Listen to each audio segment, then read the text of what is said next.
Voilà, bonjour à toutes, bonjour à tous. Merci de votre fidélité pour nos conférences du lundi. Eh bien, aujourd'hui, on va parler d'un personnage. Alors, je pense que si on vous avait mis comme titre plutôt de vous parler de Richard Pézalet, Pézalet, on aurait eu quelques difficultés pour vous retenir parce que vous ne saviez peut-être pas que c'était le nom original de F. Mur. En fait, il a été inspiré, si j'ai bien noté, par un chat d'une œuvre d'Hoffmann. Voilà, vous le saurez en détail dans un instant. Et donc, c'est un auteur de bande dessinée qui a marqué son temps par un cycle autour de l'eugénie des alpages, mais qui est aussi, vous allez le voir à travers cette conférence, reconnu pour bien s'intéresser à ces combats contre la guerre, contre l'injustice, en faveur du féminisme et du social. Enfin bref, plein de choses intéressantes. C'est un personnage, un auteur qui a travaillé avec de grandes éditions d'albums de BD. On citera Pilote, par exemple, si certains connaissent, qui a été inspiré par les albums de Spirou, etc. Donc, pour en savoir plus, eh bien, on a le plaisir d'accueillir, j'allais dire une nouvelle fois dans cette salle Pasteur, Thérèse Villers, qui est, je vous le rappelle, conservatrice désormais honoraire du musée Tommy Ungerer et du Centre national de l'illustration. Évidemment, elle est arrivée à tout cet intérêt pour l'illustration, notamment du XXe siècle, à travers ses études de lettres classiques, d'archéologie, d'histoire de l'art. Et elle travaille régulièrement avec la pédagogie de lire au travers de la didactique visuelle. J'en dirai pas plus, nous allons lui laisser la parole. Alors, vu la petite remarque du fond, Thérèse, il va falloir parler bien près du micro pour que nos amis tout au fond là-bas nous entendent. Voilà, bonne conférence et n'oubliez pas vos questions pour la suite. Alors, ça devrait marcher, oui. Vous m'entendez? Oui. Tout d'abord, bonjour. Eh bien, je suis ravie de vous voir, peut-être pas en foule, mais quand même suffisamment nombreuses et nombreux pour écouter un propos sur l'œuvre engagée de Fmur. Alors, en préambule, je vais vous citer l'artiste. Je me méfie de tout ce qui est cadré et présenté comme une vérité monolithique. On ne peut approcher une vérité que par ce qui déborde. Et un autre propos, moins le sens est évident, plus je suis content. Ça va vous donner le ton de cette conférence sur un aspect, vraiment un aspect seulement de l'œuvre de Fmur. Alors, comme monsieur qui m'a présenté, qui a présenté la conférence le dit, qui se cache sous le mystérieux pseudonyme de Fmur, qui est inspiré d'un personnage de roman, hein, un roman inachevé de Hoffmann, Le chat mûr. Eh bien, c'est l'auteur de bande dessinée et illustrateur français, Richard Pézaret, né et mort à Paris, 1946-2018. Le choix de ce nom d'artiste, évidemment, n'est pas anodin et il dénote d'emblée l'esprit qui imprègne l'ensemble de son œuvre, même ce qu'on pourrait appeler sa marque. Il s'agit de l'absurde, pour ne pas dire le nonsense, un mot emprunté par la langue française au vocabulaire anglais, sans doute parce qu'il n'a pas vraiment d'équivalent dans la langue française, hein. Le non-sens, c'est pas tout à fait la même chose que le nonsense. Et selon une spécialiste, pardon, Brigitte Friand-Kessler, le nonsense anglais est associé à un mode de pensée et de création à l'anglaise. C'est une absurdité joyeuse qui aboutit à une fantaisie créatrice dont les précurseurs sont Lewis Carroll et Edward Lear. De nos jours,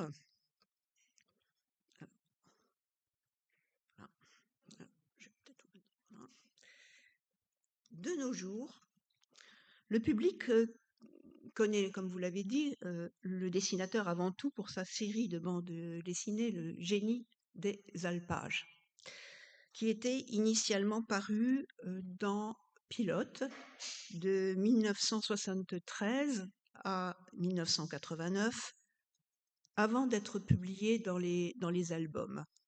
On y reviendra un petit peu plus tard. Elle a concentré l'attention du public, cette série, pendant plus de 40 ans. Et depuis quelques années, elle fait l'objet d'une nouvelle actualité, ce qui est une bonne chose, puisque Fmur est plutôt connu d'une personne d'une certaine génération. Et aujourd'hui, les jeunes peuvent s'y intéresser, puisque actuellement, c'est régulièrement réédité, notamment chez Dargaud. Alors, le propos de cette conférence, Fmur, un dessinateur engagé, n'est en revanche pas le premier sujet qui vient à l'esprit en ce qui concerne le dessinateur. Et en effet, cette thématique n'est pas vraiment flagrante dans son œuvre, quand on ne la connaît pas trop. Elle est même plutôt confidentielle. Et c'est la raison pour laquelle elle reste aujourd'hui méconnue.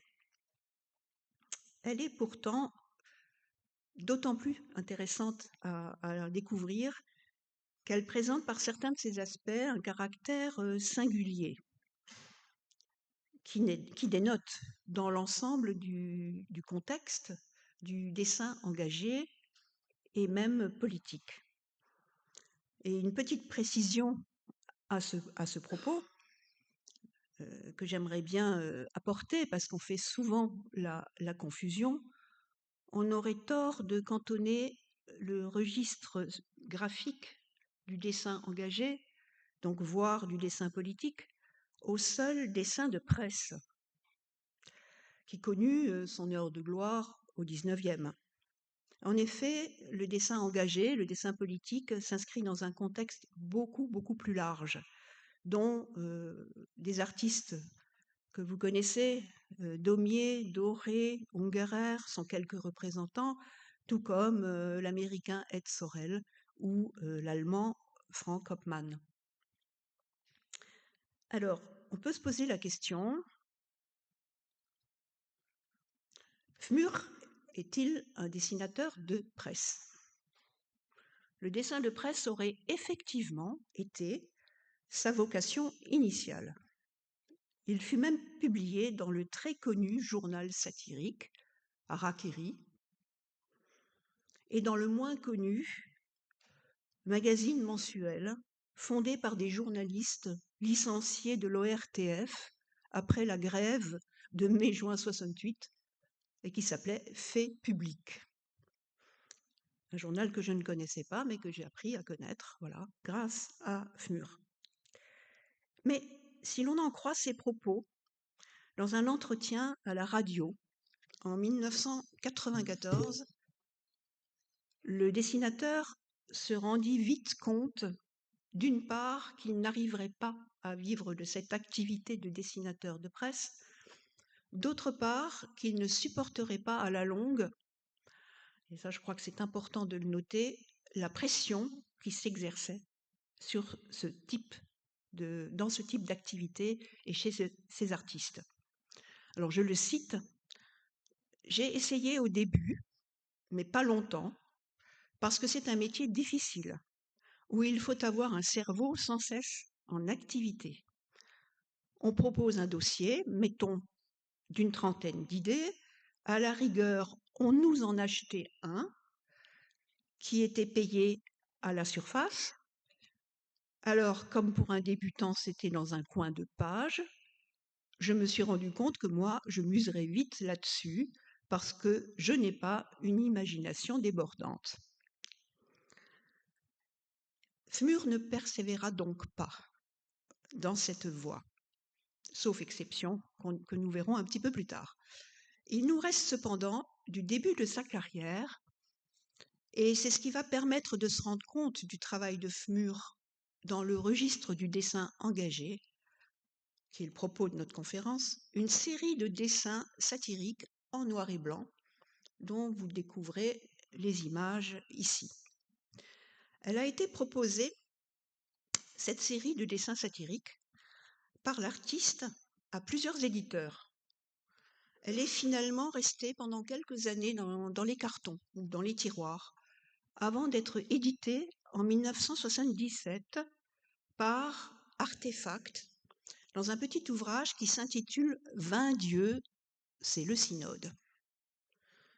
Cette série aurait été créée en 1969. Donc on est au tout début de la carrière de Fmur. Si l'on en croit l'artiste qui s'exprime dans un entretien à l'occasion d'une réédition ultérieure donc du livre. Et puis, c'est très curieux de voir ce bouquin, dit-il, se perpétuer, parce que je crois que cela remonte à 1969, ce travail-là. Bien que Fmur ait toujours préféré le noir et blanc, il en existe une version colorisée, du moins la couverture et la quatrième de couverture, sans doute pour répondre à des besoins éditoriaux, et qui a été publiée en 1979 chez Artefact, donc chez le même éditeur dans la collection La Crise. L'idée de ce projet serait venue à Fmur car, je le cite, « c'est quelqu'un qui travaillait dans la pub qui m'avait donné une maquette blanche ». Il poursuit, « ce qu'on appelle une maquette blanche, il faut l'expliquer, c'est un bouquin relié tel qu'il doit être relié, mais tout est blanc, y compris la couverture. Et je me suis amusée à dessiner dedans. Je me suis alors dit, je vais faire un bouquin. » Le livre publié regroupe une trentaine de dessins qui prennent pour cible le cléricalisme, et plus précisément les mœurs des prélats. Le dessinateur semble avoir pensé à un autre titre, 20 dieux, après le synode, c'est le synode. Mais dans les deux cas, la phrase avec son jeu de mots fait sans doute référence au Concile Vatican II, ouvert en 1962 par Jean XXIII et achevé en 1965 par Paul VI. Le sujet, en tout cas, va permettre à Fmur d'illustrer un thème et une iconographie auquel il s'est intéressé de manière générale dans son œuvre, parce que, comme il le précise, l'imagerie religieuse, je la trouve marrante. Synode oblige, il met en scène des évêques, mais de manière évidemment peu commune. On assiste au fil des pages à une succession de sketchs dessinés. Donc, sur l'image de couverture, les évêques se sont regroupés en concile, un thème qui a été repris, un petit peu modifié à l'intérieur de l'album, car Fmur va y insérer dans une bulle, voilà, dans une bulle, l'expression « 20 dieux », une expression qui, pour le moins, détonne dans ce type d'assistance. Puis, au fil des pages, vont se succéder des personnages d'évêques qui jouent au hockey sur glace avec leur crosse qui se déguise en personnages connus ou historiques ou fictifs comme Napoléon ou Zorro. Leur fonction est immédiatement reconnaissable, bien sûr, par les attributs qui se greffent sur leur corps massif et qui l'habillent.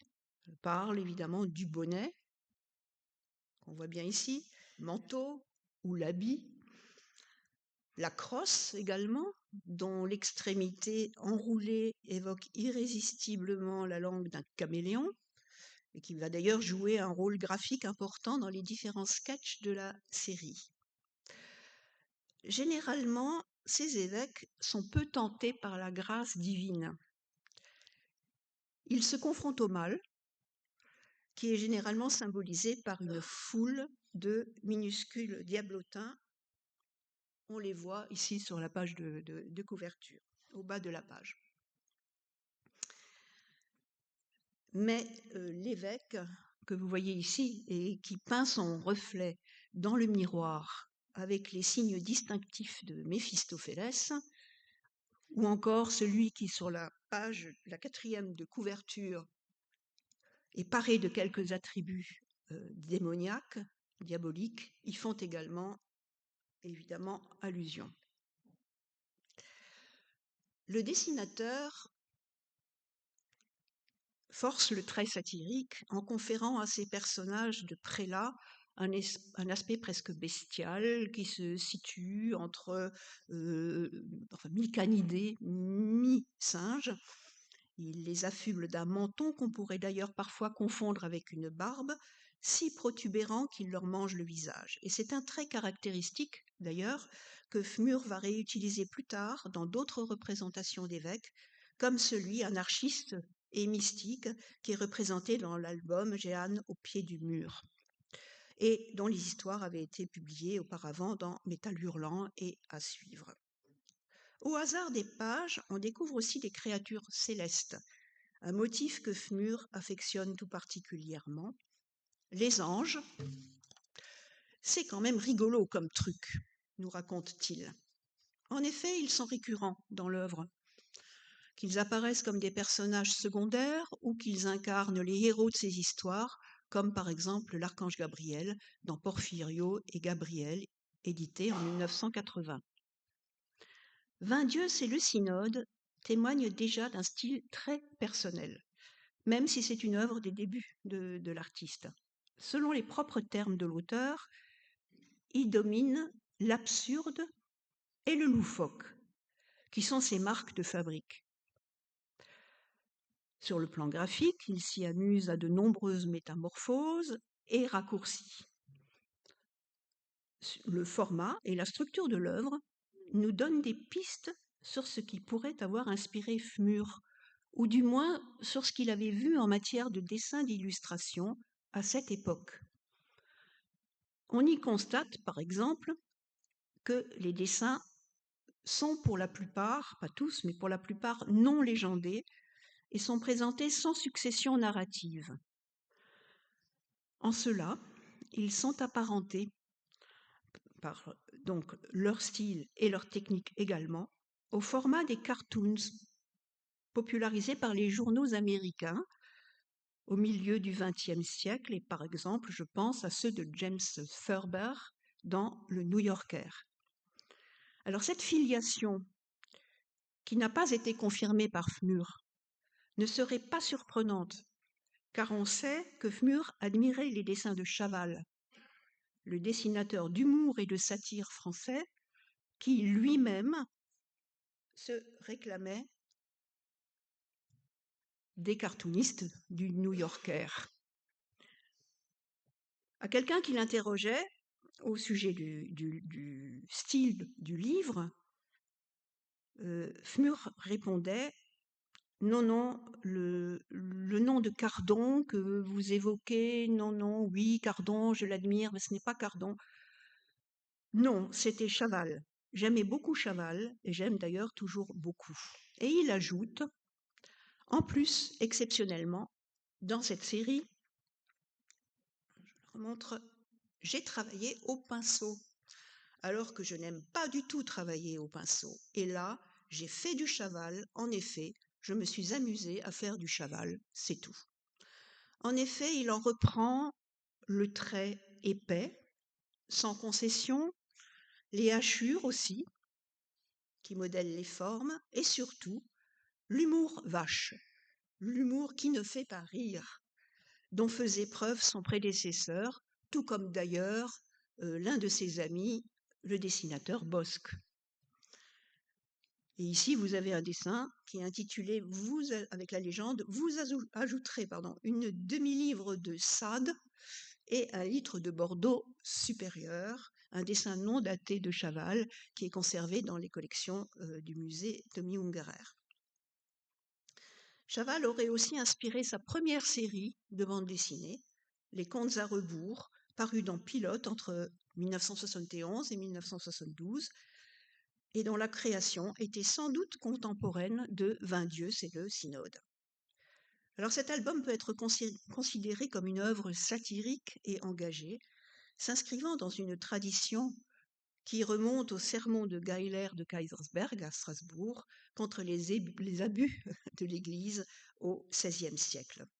Cependant, Fmur n'a pas persévéré dans cette voie, arguant du fait qu'il n'avait pas, j'ouvre les guillemets, l'esprit pour faire du Reiser, et que par conséquent, il préférait s'abstenir. Et il a préféré s'engager dans la voie de la bande dessinée. Comme beaucoup de dessinateurs, j'ai fait de la bande dessinée en désespoir de cause, se souvient Fmur.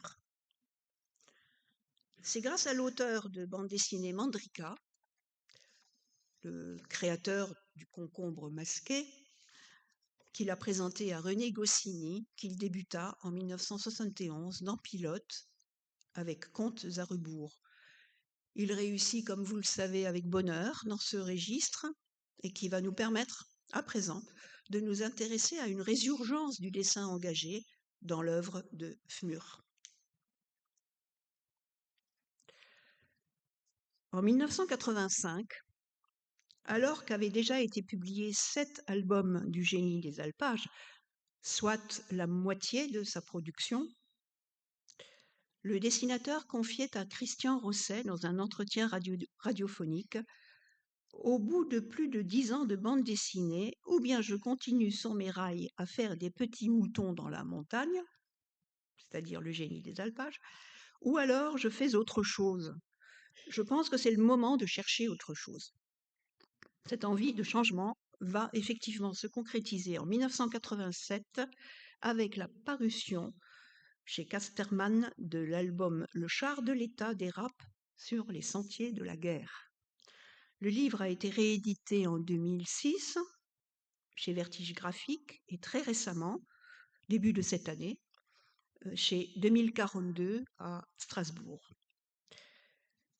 Il se présente sous la forme d'une succession de petites histoires qui n'excèdent pas 4 pages, sans structure narrative, un peu à la manière du génie des alpages. Ceci provient sans doute de la genèse du travail de Fmur. En effet, comme c'était d'ailleurs très souvent l'usage dans le monde de la bande dessinée, il a d'abord été édité dans un périodique. Il s'agissait en l'occurrence de la revue mensuelle À suivre, qui était dédiée à ce registre graphique et où il est paru sous le titre Histoire déplacée. À titre d'exemple, dans cette même revue furent publiés bien d'autres récits de Fmur qui devinrent ensuite des albums. À un moment donné, l'un des objectifs de À suivre fut de s'ouvrir au dessin d'actualité, et à partir de son numéro 137, elle avait d'ailleurs opté pour sous-titre Magazine de l'actualité en bande dessinée. Et aux côtés d'autres dessinateurs comme Tardy, Hugo Pratt, Schuiten et Peters, Fmur collabora pendant 16 ans à cette revue, notamment entre 1978 et 87, et jusqu'en 1993, avec, entre autres, 6 couvertures. Celle du numéro 89, que vous voyez à gauche, en juin 1985, nous amène à notre sujet. Elle montre, dans un décor montagneux, un berger afghan, debout à côté de l'un de ses moutons, et devant, qui est une allusion, je pense, évidente au génie des alpages, et qui fait face à un char de guerre de l'armée rouge. Le dessin porte le titre « Quand le Russe éternue, l'Afghanistan grommelle ». Et il contient 2 bulles grumelues, prononcées par le berger, et muf, proférées par le mouton. C'est la version en couleur de l'une des histoires du livre, où l'on découvrira, dans ces cases, par la voix d'un occupant de ce char, que ce personnage d'Afghan, c'est un vieux qui bouche le chemin. Le berger fait référence au fait que l'Afghanistan était et l'est sans doute toujours à très grande majorité un pays de ruraux qui vivent dans des régions reculées et montagneuses, mais aussi on y trouve dans cette image le char et qui fait référence à la guerre. Avec cette image, le ton est lancé puisque dans cet album, Fmur va faire le récit loufoque de la résistance afghane à l'invasion du pays par l'armée de l'Union soviétique qui a débuté en 1979 et qui va durer 10 ans. Une autre couverture de À suivre, celle du numéro 101, en juin 1986, va suivre. À droite, elle montre un Afghan qui fait chauffer un minuscule tank sur son réchaud pour préparer son thé. On voit les feuilles de thé qui s'échappent du capot. Et qui est ironiquement titré « En période de crise, l'artisanat local nous sauve du désespoir culturel ». On apprendra dans le livre, plus tard, qu'avec un seul char, on peut fabriquer 150 théières et qu'il deviendra un véritable objet de négoce entre l'Afghan et l'occupant. Je vous renvoie à la page 43 de la publication. En ce qui concerne l'illustration de couverture du futur album de 1987, il semblerait que Fmur ait réfléchi à plusieurs variantes en la matière, comme le montrent les essais auxquels il s'est livré dans ses nombreux carnets d'esquisses. Entre autres motifs, y figure celui de l'étoile rouge. L'étoile rouge qui dévale une pente à gauche ou qui sert de toile de fond à un chameau qui tient un petit tank dans ses dents à droite et qui représente selon toute évidence l'emblème du communisme. Fmur va pousser très très loin la métaphore en la transformant également en peau de banane sous laquelle se dissimule un combattant afghan, on le voit, premier plan, qui vient de tirer sur un char à l'arrière-plan. C'est cette illustration, très efficace non seulement au plan graphique, mais également symbolique, qui servira de couverture à la première édition de 1987 pour être déplacée en 4e de couverture dans les éditions ultérieures. On lui préférera la scène initiale reproduite sur la première couverture de À suivre, on voit ici l'album, du berger qui empêche un tank de passer. D'emblée, il saute aux yeux que le char de l'État est une œuvre atypique dans l'ensemble de l'œuvre de Fmur. Le choix du titre illustre clairement les intentions de l'auteur. En effet, il a choisi une expression tirée d'une phrase « Le char de l'État navigue sur un volcan », prononcée par Joseph Prudhomme, héros d'une comédie écrite en 1853 par Henri Monnier et Gustave Vèze, et qui a été reprise par Flaubert dans Madame Bovary, avant de passer dans le langage courant pour symboliser le caractère prétentieux de certains discours officiels. Bien évidemment, les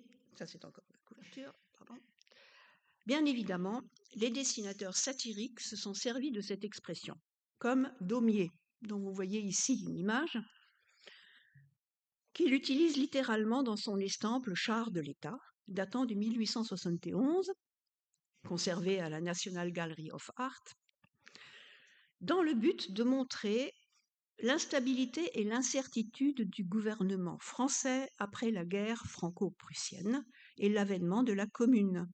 Il montre un chariot sur lequel se trouve une femme à droite, symbole de la République française évidemment, à gauche un homme symbole de la Commune de Paris, qui incite des chevaux décharnés à avancer. Alors, la République française ne bouge pas beaucoup, la commune s'agite avec des coups de fouet, mais dans deux directions opposées, qui sont Versailles et Paris. Le décor que plante Fmur dans le char de l'État est bien entendu très différent. Non seulement il s'applique à un sujet d'actualité, mais il évolue aussi en même temps que la guerre se déroule, presque en simultané, pourrait-on dire. Le dessinateur va même renforcer cette concomitance avec l'histoire contemporaine en introduisant un événement qui intervient quand l'album touche à sa fin. Et il s'agit de la catastrophe de Tchernobyl, le 26 avril 1986. Et il reflète ainsi, à sa manière, l'angoisse qu'éprouvent ses contemporains devant la menace d'une troisième guerre mondiale. Et c'est à ce titre que l'auteur pourrait être qualifié de dessinateur d'actualité, voire de presse. Sauf que, pour traiter du sujet en question et exercer sa critique contre la guerre en général, Fmur reste bien entendu dans son registre et dans son style habituel, qui est celui de l'absurde et du décalé. Alors, comme l'a souligné très justement Philémon Colafarina dans son mémoire Fmur, dans À suivre, poétique du roman discrétionniste en bande dessinée, on y voit des scènes de vie quotidienne, soit dans un fort militaire soviétique, soit sur les routes des montagnes, en tout cas toujours loin des batailles. Et effectivement, cette guerre est plutôt dépeinte comme une guérilla, sans massacre, avec de rares scènes de mort qui sont plutôt de l'ordre de l'humour. Mais au fait, pourquoi le dessinateur s'est-il soudainement intéressé au thème d'une guerre de son époque ?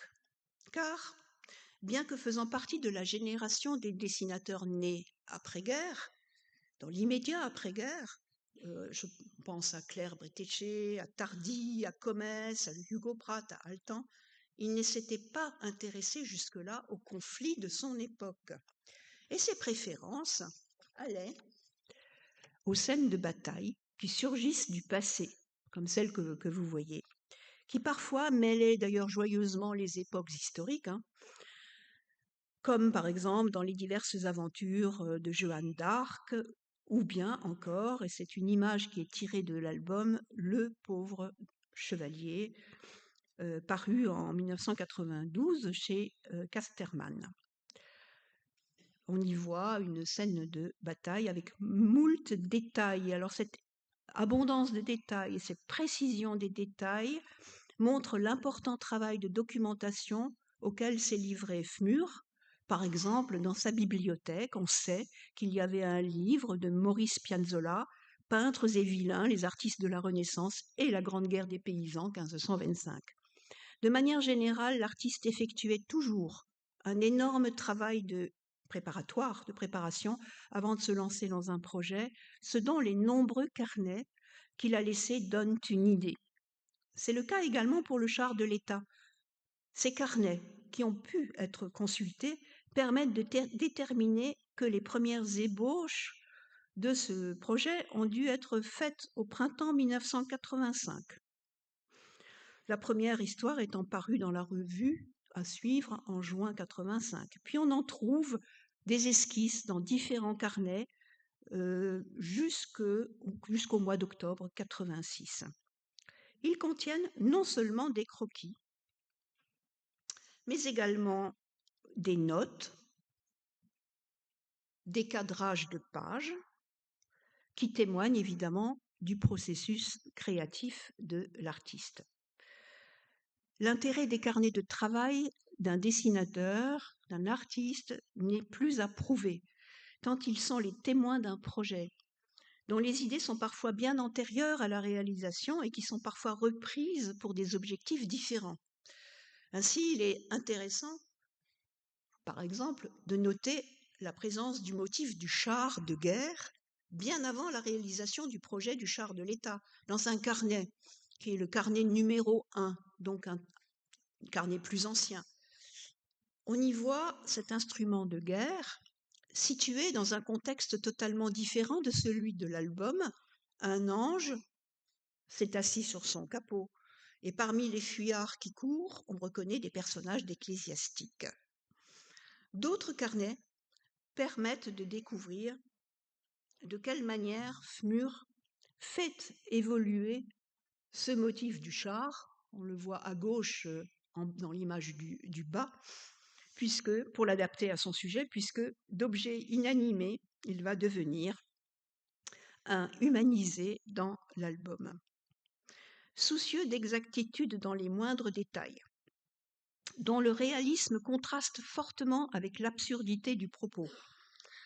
Le dessinateur s'est également documenté sur la tenue des combattants afghans, sans oublier de leur adjoindre quelques accessoires drôlatiques et décalés, comme par exemple la paire de lunettes de soleil qu'on va retrouver dans la réalisation finale de l'album.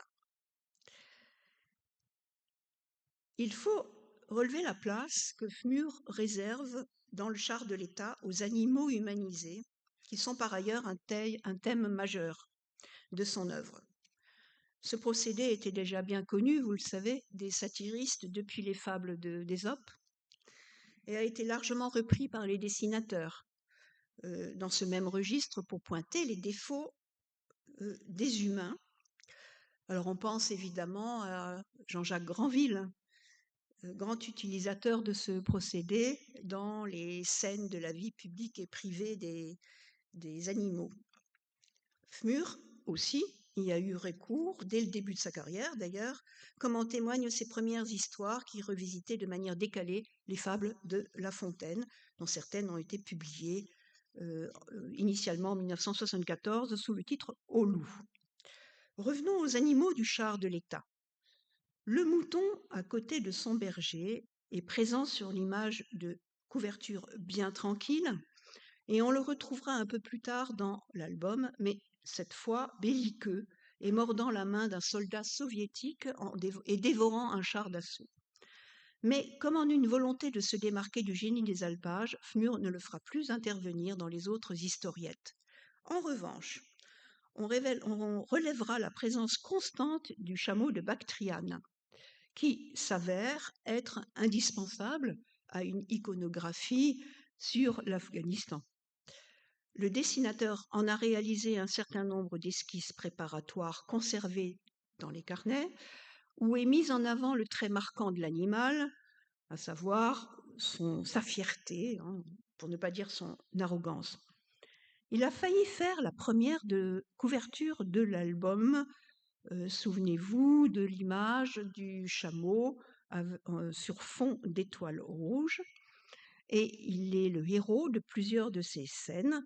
Ses caractéristiques y sont ironiquement relevées, je cite, « Nous autres, quand nous restons ainsi immobiles, ils sont couchés, on nous prend souvent pour des montagnes. » Et dans l'une de ces histoires, un chameau dialogue doctement avec un congénère sur la différence entre la sémiotique et la sémiologie à la manière des brebis du génie des alpages.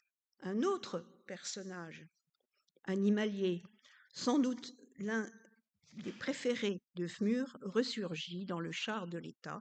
Il s'agit du chat, qui semble bien inoffensif quand il est installé sur les épaules d'un jeune Afghan estropié, mais qui en réalité sera prêt à en découdre et devient un animal féroce et belliqueux qui se prend pour Tarzan. Pour être équitable d'ailleurs dans l'album, Fmur donne à voir le procédé satirique inverse qui est l'animalisation de l'homme, et on assiste entre autres à la réunion d'un club de primates surdoués qui sont des hommes aux traits simiesques décidant de l'avenir de l'Afghanistan. Un autre topos du dessin d'humour et de satire a été mis en œuvre. Citons une nouvelle fois le dessinateur Granville, qui en usa très souvent. Il s'agit de l'anthropomorphisation des objets.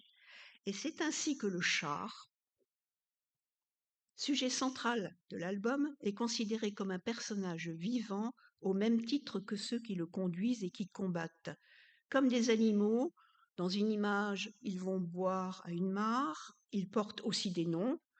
J'ai relevé celui de Ivan Kouglov 3, cherchez l'allusion. Dans une des scènes les plus représentatives à cet égard, il y en a un qui tombe malade, comme vous le voyez ici, car il a été irradié par Tchernobyl, au même titre que tous les autres êtres vivants. Et à la fin de l'histoire, dans un dernier sursaut, il va éjecter ses occupants, dont l'un s'adresse au dessinateur-lecteur. Faites vite qu'il ne souffre pas.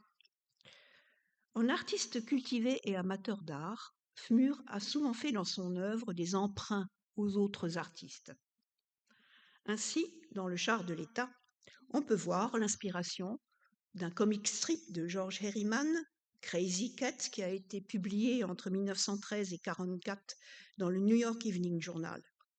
Fmur a souvent déclaré qu'il l'admirait et qu'il admirait tout particulièrement l'expression graphique du dessin de Herriman.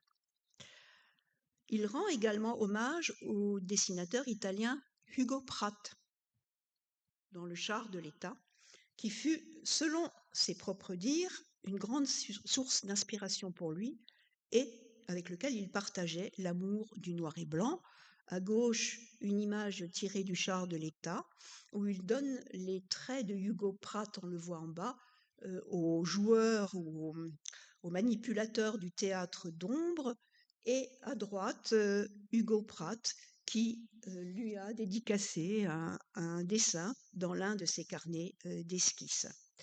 Alors, si Le Char de l'État peut être considéré comme un sommet de son œuvre dite engagée, Fmur a encore réalisé une série de dessins qui peuvent être classés dans le même registre graphique.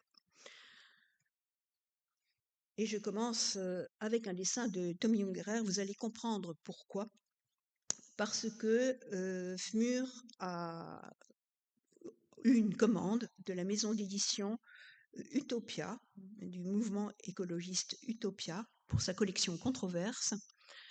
Et il y a illustré 5 essais entre 2010 et 2014. L'un sur le thème des sans-papiers, du nucléaire, l'autre sur l'agriculture, les migrations et le travail. Où Fmur, évidemment, s'est engagé pour défendre ses causes dans ses dessins.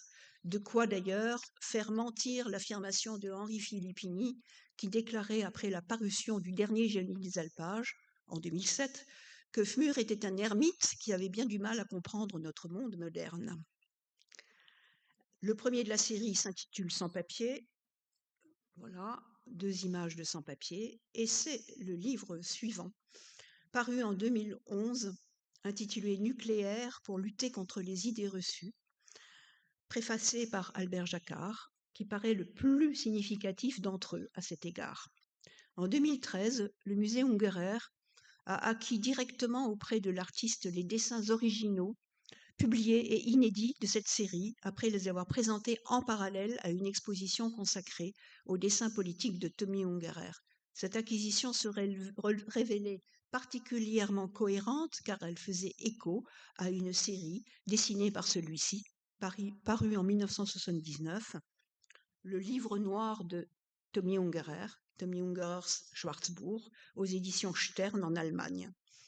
En noir et blanc, Tommy Ungerer y traite du nucléaire et il le fait de façon particulièrement percutante.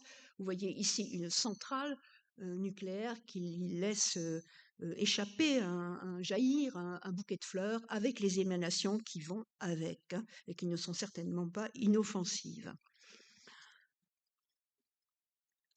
La série de Fmur, je crois que j'ai encore un peu le temps, la série de Fmur que je peux mettre en rapport avec les dessins de Tommy Ungerer sur le nucléaire est très forte.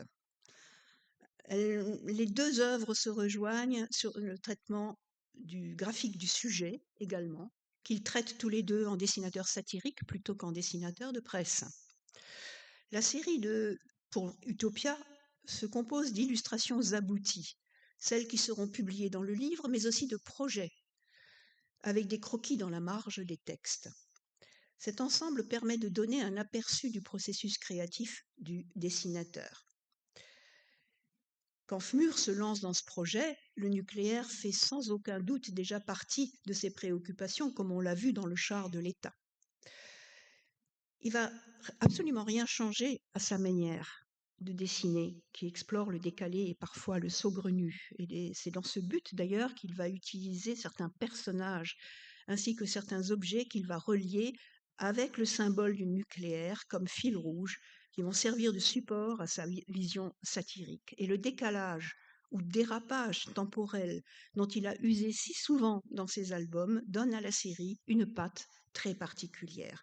Il va par exemple animer des figures historiques, en l'occurrence celle de Don Quichotte, celle de Napoléon également, en les représentant de manière anachronique et parodique. Et c'est une image phare que celle-ci, avec un impact visuel très fort, qui va servir d'en-tête au volume. C'est Don Quichotte coiffé du symbole nucléaire qui se confronte à une armée de menaçantes éoliennes plantées dans la mer, dans un combat évidemment perdu d'avance. Il a aussi pensé utiliser la figure de Napoléon en buste. Ah, pardon. Ah, perdu le fil. J'ai perdu le fil. Ah. Ouais.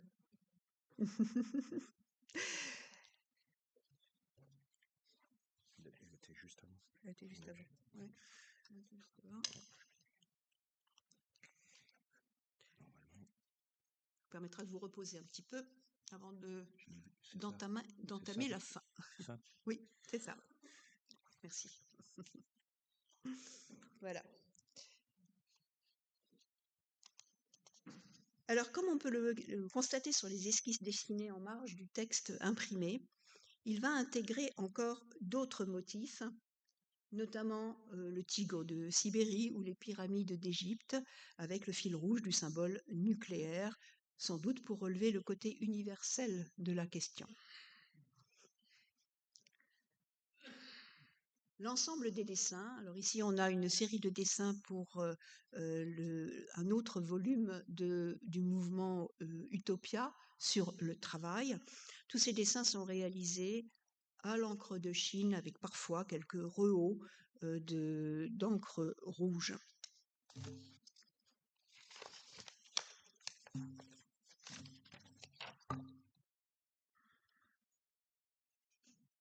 Alors, pour le volume Le Travail, on voit qu'il a pris comme symbole iconographique le paresseux ou l'ail. On voit comment d'ailleurs il a intégré le mot ail dans le mot travail. Et visiblement, c'est un animal, un motif animalier qui l'a inspiré, sur lequel il a beaucoup travaillé, comme en témoignent de nombreux travaux préparatoires qui se trouvaient dans son atelier.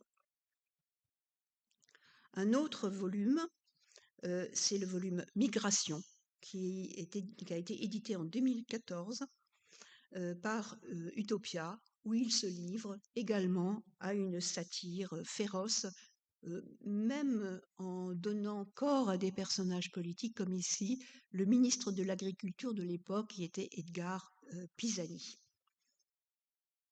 Et on retrouve évidemment le motif du mouton qui ressurgit de temps à autre. Alors, peut-on dire, en voyant ces dessins, que Fmur était un dessinateur politique? Certainement pas au même titre que les dessinateurs de presse, on pense à ceux de Charlie ou à Plantu dans Le Monde, puisqu'il ne souhaitait pas se plier aux exigences de ce travail. En revanche, cela ne l'a pas empêché d'avoir une vision critique de ce qui se passait dans le monde, et il l'a exprimé assez librement dans son œuvre d'illustration. Alors, à l'exception du char de l'État, qui en est sans doute l'apogée, elle apparaît de manière transversale, sporadique, notamment dans les années 80. Alors, un exemple en est une série dont j'ignore si elle a été publiée, qui s'appelle Mitty et Jack aux antipodes. C'est un format entre le dessin unique et le comic strip, et qui se réfère au président Mitterrand et à son ministre de la Culture, Jack Lang. Un ensemble de dessins et d'esquisses qui est conservé aujourd'hui au musée Tommy Ungerer par dépôt de dation donne quelques précisions sur la destination de certains de ces dessins. Pour Libération, 3 esquisses non datées, tout à gauche, qui montrent un personnage, sans doute le président Giscard d'Estaing, sur un bateau qui coule. Plusieurs esquisses croquant Fidel Castro, s'exprimant au micro et rencontrant le pape, et qui, comme l'indique le verso de la feuille, devait illustrer un texte titré « Y a-t-il une vie après Fidel ?» Pour la croix, on le voit tout à fait en bas à droite, Jacques Chirac, dans un dessin titré « Petit-déj du 9 mai », qui est très énervé devant son petit déjeuner et qui déclare « Plus jamais Premier ministre », sans doute en référence à la commémoration du 8 mai 1995, à laquelle il dut assister encore en tant que Premier ministre, alors qu'il venait déjà d'être élu président, aux côtés du président sortant François Mitterrand. Alors, c'est peut-être à Willy Brandt, chancelier d'Allemagne, Willy en chat de Chester ou chat de Cheshire, que pense Fmur, mais sans doute plus sûrement à un ami dessinateur, Willy Maltête, puisqu'il lui est dédicacé. On trouve aussi dans la caricature anglo-saxonne de la même époque des allusions avec le chat de Alice au pays des merveilles. Il y a sans doute une autre provenance à trouver pour ce dessin. Il faut dire que la plupart de ces documents sont extrêmement mal documentés, et c'est d'ailleurs un élément qui est récurrent quand on s'attaque à l'étude des dessins de presse. Et on a aujourd'hui énormément de fonds de dessins de presse qui ne sont pas étudiés pour cette raison, parce que c'est un travail énorme d'en retrouver la trace. Le dessin engagé, je me suis permis de faire une petite allusion à l'Alsace et la Laurienne.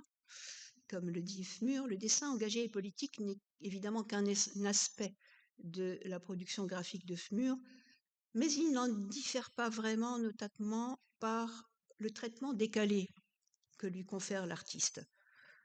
Le « vous n'aurez pas l'Alsace et la Laurienne » proféré par Mickey, la statue de la liberté qui annonce le réveil de l'Amérique en brandissant une brosse à dents et en tenant un réveil matin dans l'autre main sont autant d'indices dans ce sens. Après nous, le déluge, qui est illustré d'une bouée, et peut-être la conclusion qui s'est imposée à Fmur, comme elle l'a été et comme elle l'est encore pour d'autres. Je vous remercie.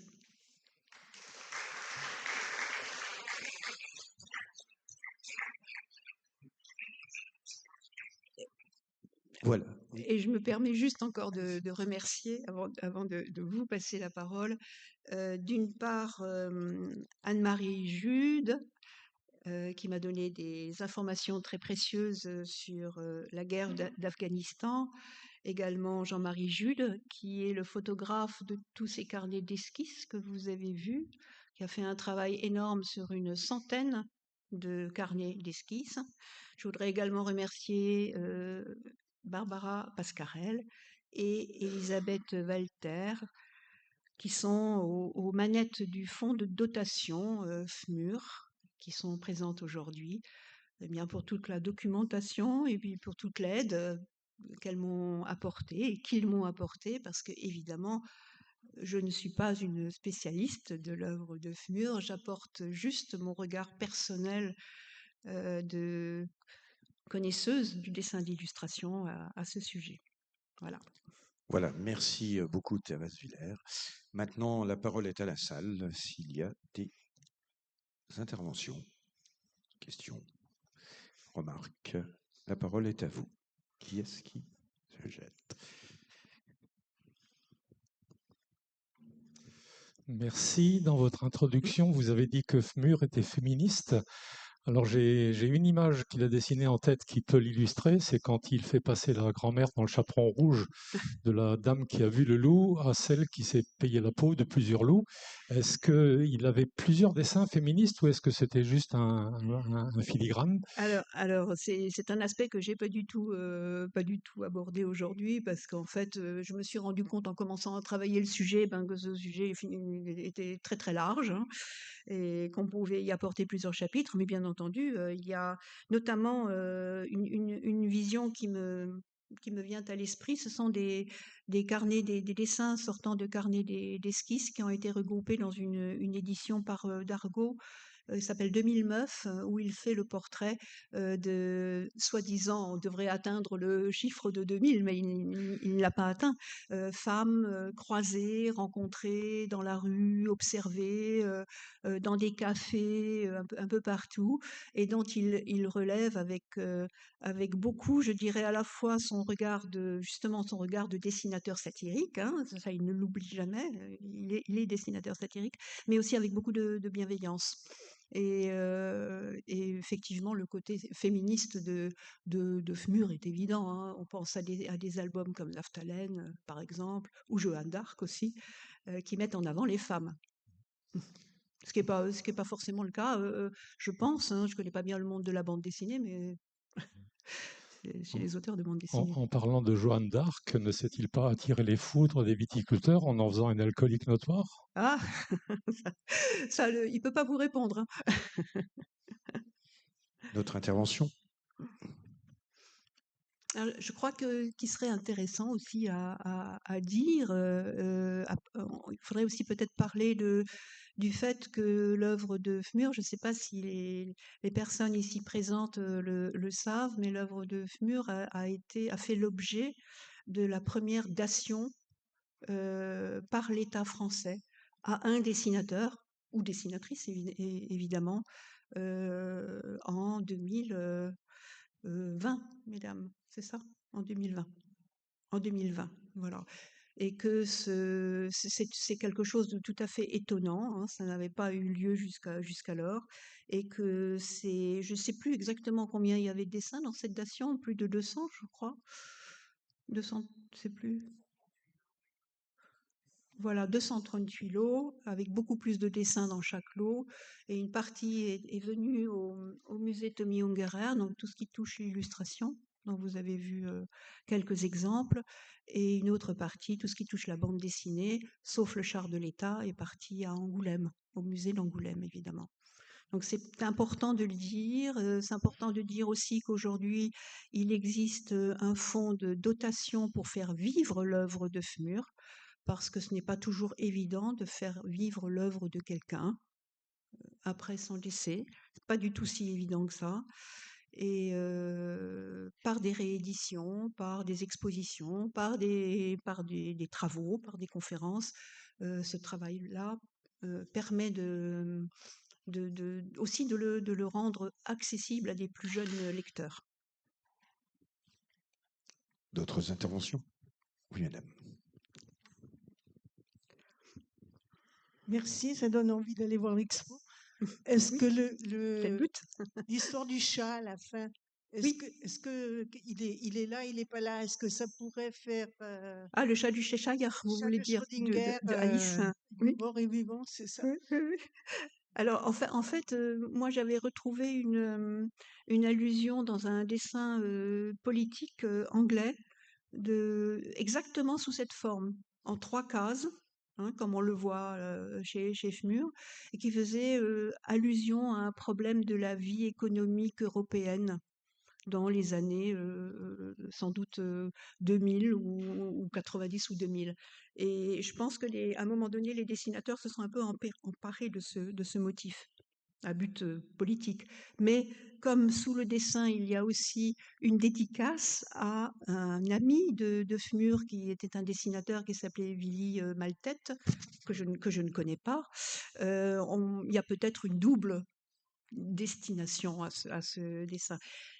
Et ça me permet en fait de rebondir sur le fait que les dessins de presse, aujourd'hui, c'est une mine d'or pour connaître l'histoire hein, et ce sont des fonds qui sont fort mal travaillés, peu travaillés, parce que ça demande un travail énorme, ça demande des heures d'études pour retrouver souvent l'origine du dessin de presse, hein.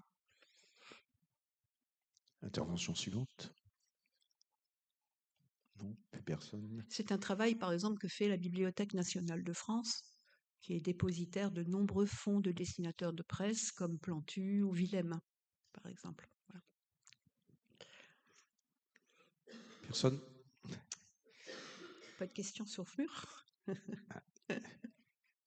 Juste une petite pensée que j'ai eue quand on a vu Oui. les dessins relatifs à des batailles.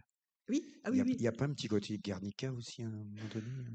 Ah, peut-être. Oui, Tout ah, ça, une piste. voilà. Une piste. Mais cette mise en rapport de FMUR avec l'histoire de l'art en général, elle est passionnante et elle demande aussi à être travaillée.